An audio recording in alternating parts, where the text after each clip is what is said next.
Crypto is absolutely crumbling right now.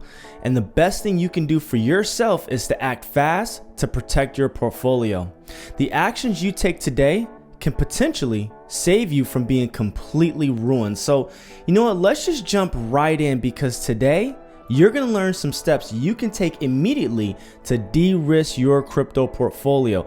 So go ahead and hit that like button and subscribe to the channel, because today's video is packed with pure value.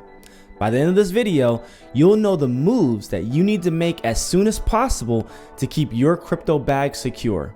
And again, none of this is financial advice, so let's do this.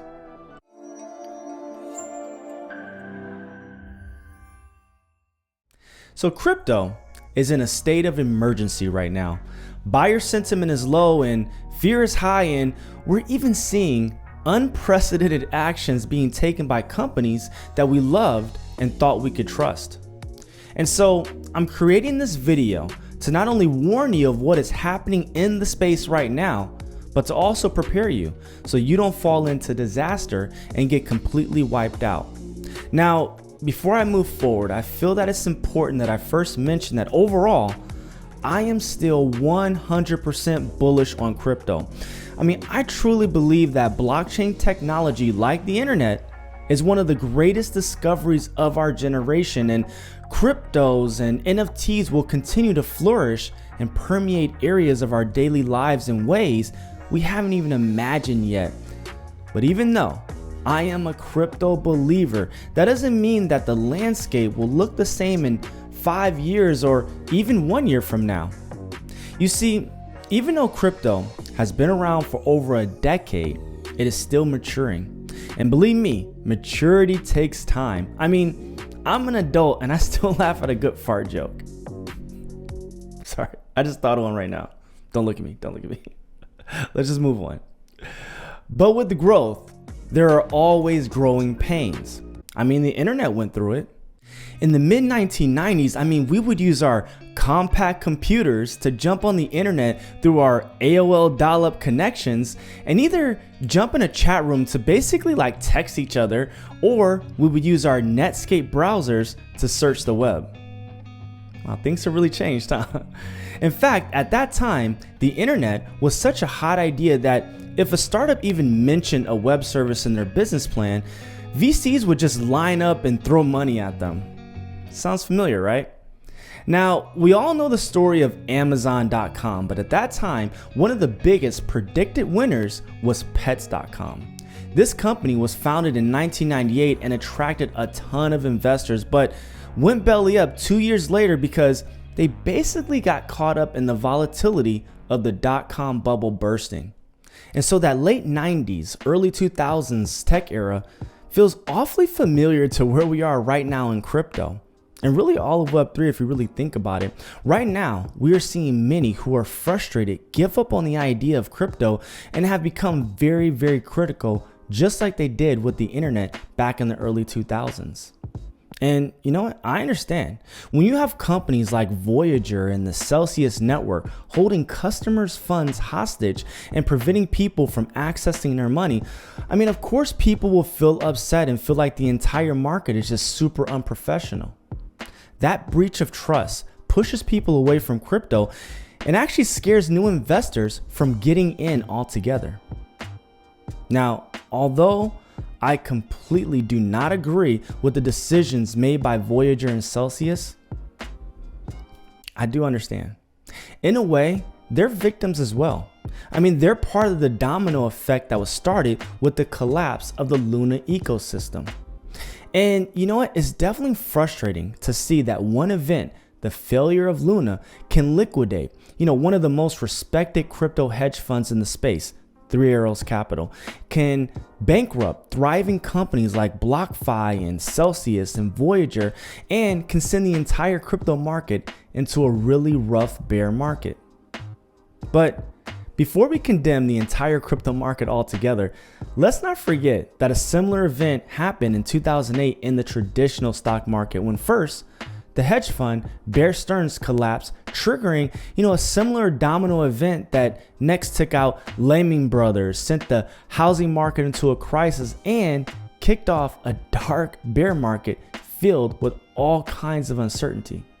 Those over-leveraged hedge funds were almost responsible for a complete stock market meltdown. And I say almost because if it weren't for the government stepping in with their money printers and pumping $700 billion in bailout money into the market, then there would have been more failed companies and definitely lower executive bonuses that year. Must be nice, guys.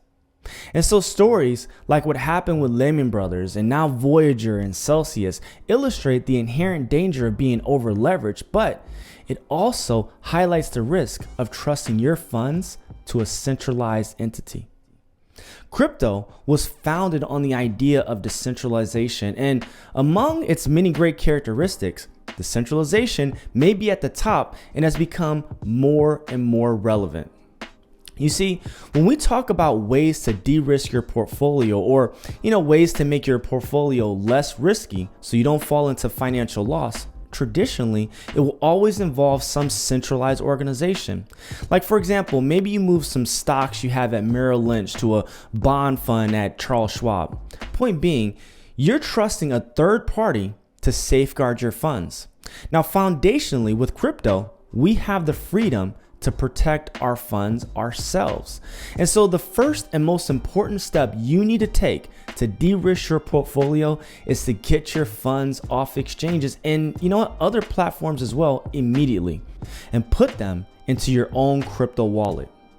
Right now, only trust yourself. And just in case you've never heard this before, the funds you have on an exchange is not in your crypto wallet. It's actually in the exchange's wallet, which means the exchange is in control of your funds. So they have the power to lock you out at any time, like we're seeing right now in the case of Celsius and Voyager. Even though you've deposited your hard-earned money into their platform, they control those funds. And so when they decided to halt withdrawals, they have the power to do so. However, if your funds are in your crypto wallet, then no one except you can touch them. And I get it. We come from a world dominated by centralized organizations. We have our money with Bank of America or Wells Fargo. And so having an account with Celsius or Coinbase just feels familiar. But if you don't hold the keys to your funds, then they're always susceptible to loss. And in crypto, this is an important rule to live by, especially right now because, although it is Celsius and Voyager today, who knows who will halt withdrawals tomorrow?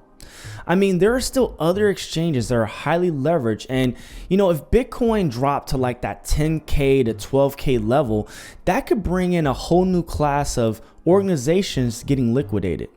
So get away from exchanges immediately. Put your funds into a cold wallet. And if you don't know, a cold wallet is basically a crypto wallet that's not connected to the internet. Now, me personally, I'm a believer in having multiple wallets. So I spread out my long-term holds in a few cold wallets, and I also keep some balances in a few hot wallets. And these are wallets that are connected to the internet, but I have funds there just in case I need to make some trades. And yes, crypto is melting, but I am still buying. But you know what? That actually leads me to another step that I'm taking to de-risk my crypto portfolio. Only focus on low-risk cryptos for now. Now, usually, my portfolio is pretty colorful in terms of the variety of cryptos I invest in. I like the idea of finding low-cap hidden gems and betting on them to win. And in a bull market, you know what? That's risky. But in a bear market, that's just like self-sabotage. And so right now, I'm only focusing on 3 cryptos that I believe to be the least risky in the market right now. And those are Bitcoin, Ethereum, and Cardano. These are my 3. But the question you need to ask yourself is, if the crypto market implodes tomorrow, what coins have the highest chance of surviving? Now, you may not be surprised to see me mention, the number 1 and the number 2 cryptos in the market, Bitcoin and Ethereum, as, being less risky. But I also place Cardano on that list because beyond the many things they are doing right and have nailed, they also offer something that is actually very special and makes me super bullish on them. Let me explain. Cardano allows staking, just like most other blockchains nowadays, nothing new there. And staking is basically like earning interest on your crypto. But the biggest difference is with Cardano, your funds never leave your wallet. Now think about this. One of the biggest draws to the Celsius network or even Voyager is the potential to earn crypto rewards, and even other blockchains allow staking, but your funds are either placed on a platform or delegated to a pool, which is risky. Cardano limits that risk by allowing you to stay in control of your portfolio even as you're earning rewards on your funds. I mean, this is pivotal. Cardano is modeling the decentralized way earning rewards should be done. If you're de-risking your portfolio but still want to earn rewards, Cardano is offering probably the least risky method for that at this time. Interesting. Now, in the traditional stock market, de-risking will sometimes include moving funds from one asset class to another. It is very common for traders to move out of equities like stocks and jump into debt vehicles like bonds or T-bills. And for many reasons, this can be a viable play if it is in line with your overall trading strategy. For me, I'm keeping funds in the crypto market because where others may see risk, I'm seeing opportunity.